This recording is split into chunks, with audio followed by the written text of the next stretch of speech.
આજના સમયમાં મોટા ભાગના યુવાનો પોતે જે ક્ષેત્રમાં આગળ વધવા માગતા હોય એમાં શરૂઆતમાં સરળતાથી અને પાછળથી કઠિન આ ભૂમિકા ઉપર એ આગળ વધે છે.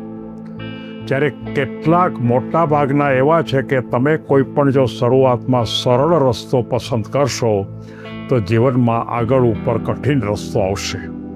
પણ શરૂઆતમાં જો તમે કઠિન રસ્તો પસંદ કરશો તો આગળ ઉપર એ રસ્તો સરળ બની જશે. કાર્ય એકનું એક હોય.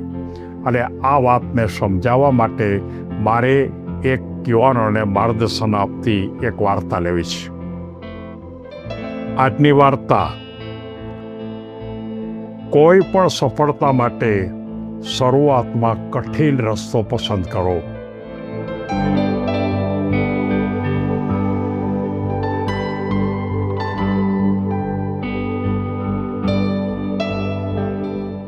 અજય અને વિમલ બંને મિત્રો હતા. સાથે ભણતા હતા. ગ્રેજ્યુએશન પણ બહુ સારું સાથે કર્યું અને એ બંનેના પોતાને ગવર્મેન્ટની કોઈ એક સારી ઊંચી ક્લાસ 1ની પરીક્ષા આપવા માટેની ઈચ્છા થઈ. બંને હોશિયાર હતા. સમય પૂરતો હતો. પરીક્ષા માટે જેટલા સમયની જરૂરિયાત હતી એ તૈયાર કરવા માટે પૂરતો જ હતો. એટલે અજય અને વિમલ એ બંનેએ શરૂઆત કરવા માટે વિચાર્યું, પણ બંનેના માનસ જુદા હતા. અજય છે એણે પહેલાં ખૂબ હાર્ડવર્ક કરવાનું નક્કી કર્યું, એટલે કે કઠિન રસ્તો લીધો.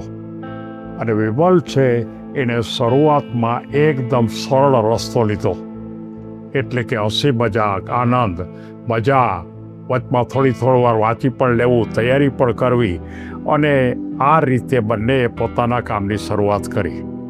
અજય પોતાના સ્વભાવ પ્રમાણે સવારમાં વહેલો ઉઠે, કામમાં લાગી જાય, વાંચવામાં લાગે, નિયમિતપણે જેટલું કામ કરવાનું છે એટલા કામ કરવાનું જ હોય.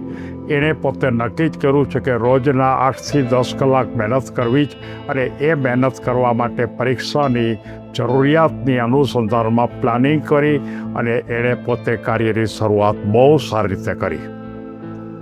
ધીમે ધીમે એનું જ્ઞાન વધતું ગયું.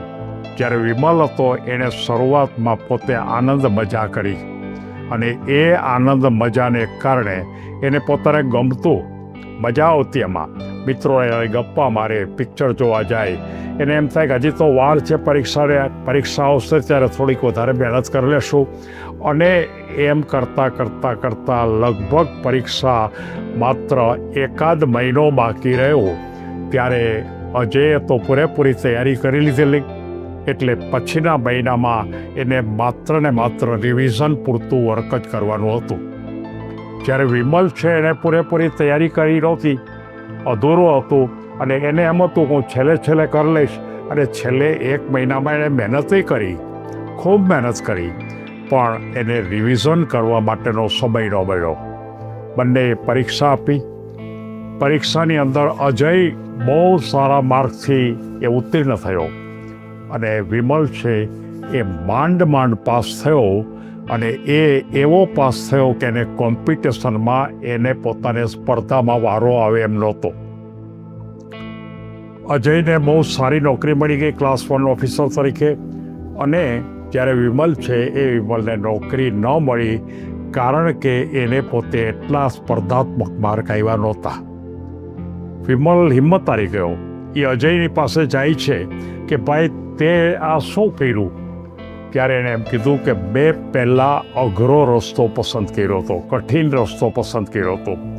કે હજી જ્યારે પરીક્ષાને 6 મહિનાની વાર હતી ત્યારથી જ હું 12 કલાક વાંચતો હતો, અને તું ત્યારે શરૂઆતની અંદર થોડા ઓછા કલાક વાંચતો હતો, અને છેલ્લા તને પૂરો કોર્સ થઈ ગયો પણ રિવિઝન માટે તને સમય ન મળ્યો. મને રિવિઝન માટે બહુ જાજો સમય મળ્યો, અને રિવિઝન જે વધારે સારું કરી શકે, માર્ક વધારે લાવે, એવી વાત અજયે કીધી. અને ત્યારે વિમલને ખબર પડી કે મારી આ મોટામાં મોટી ભૂલ છે. મિત્રો, આ ભૂલ વિમલે કરી છે એવું નથી. આ દુનિયામાં આવા અનેક યુવાનો છે કે જે પોતે હોશિયાર છે, તાકાતવાળા છે, બધું કરી શકે એમ છે, નંબર પણ લઈ શકે છે, પણ પહેલાં શરૂની અંદર સાવ સરળ રસ્તો, એટલે કે સાચો સમય જ્યારે હોય ત્યારે ઓછું કામ કરવું, અને જ્યારે ખરેખર એકદમ જ્યારે સમય થોડોક જ બાકી હોય ત્યારે જાજુ કામ કરી અને વાંચવાથી મગજને પણ વધારે તકલીફ પડે અને જીવનમાં આવા નિષ્ફળ જતા અનેક માણસોને મેં જોયા છે. મારી વર્ષોની કારકિર્દીમાં કદાચ મધ્યમ કક્ષાનો વિદ્યાર્થી ખૂબ આગળ નીકળી ગયો હોય અને તેજસ્વી વિદ્યાર્થી પાછળ રહી ગયો હોય એવું મને જોવા મળ્યું છે. મારે સૌ યુવાનોને કહેવું છે, આ તો પરીક્ષાની વાત છે. તમે અન્ય પ્રકારની સ્પર્ધાની ભૂમિકાઓ પર બીજી ઘણી બધી પરીક્ષા આપશો, ઘણા બધા કાર્યો કરવાની વાત આવશે. તમે કદાચ કોઈ જગ્યાએ નોકરી રહેશો તો તમને અમુક પ્રકારનું કામ કરવામાં આવશે. એમાં પણ શરૂઆતમાં અઘરો રસ્તો પસંદ કરો અને પાછળથી સરળ બનો, અને એ ભૂમિકા ઉપર જો રહેશો તો જિંદગીમાં તમને કોઈ પણ જગ્યાએથી નોકરીમાં પણ તમને પ્રમોશન મળતું જ રહેશે. જીવનમાં હંમેશા તમે કયા રસ્તા તો બેયના એક જ હતા, અજય અને વિમલનો, કે પરીક્ષામાં વાંચવું બધું, પણ રસ્તો અગત્યનો નથી, પણ રસ્તાની પસંદગી અગત્યની છે. પસંદગી એટલે રસ્તામાં શું કરવું, કેવી રીતે કામ કરવું. કઠિન માર્ગ પસંદ કરનારા હંમેશા જિંદગીમાં આગળ વધે છે. સમયસર કરેલી મહેનત જ આપણને ચોક્કસ પ્રકારનું ફળ આપે છે. તમે સોમવારે મહેનત કરેલી હોય તો તમે એનો ઉપયોગ મંગળવારે, બુધવારે, ગુરુવારે, શુક્રવારે, શનિવારે અને રવિવારે સાતેય દી કરી શકો. પણ તમે કદાચ ગુરુવારે મહેનતની શરૂઆત કરો તો તમે એનો ઉપયોગ માત્ર શુક્ર, શનિ અને રવિ પૂરતું જ કરી શકો.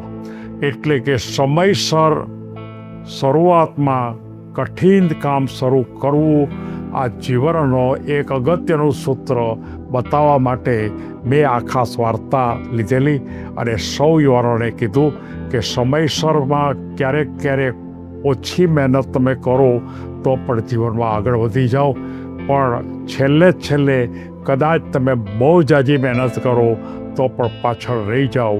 આ ભૂમિકા માટે સૌએ જાગૃત રહેવું જોઈએ, અને આ જાગૃતિ કોઈ નાની નથી, બહુ મોટી જાગૃતિ છે.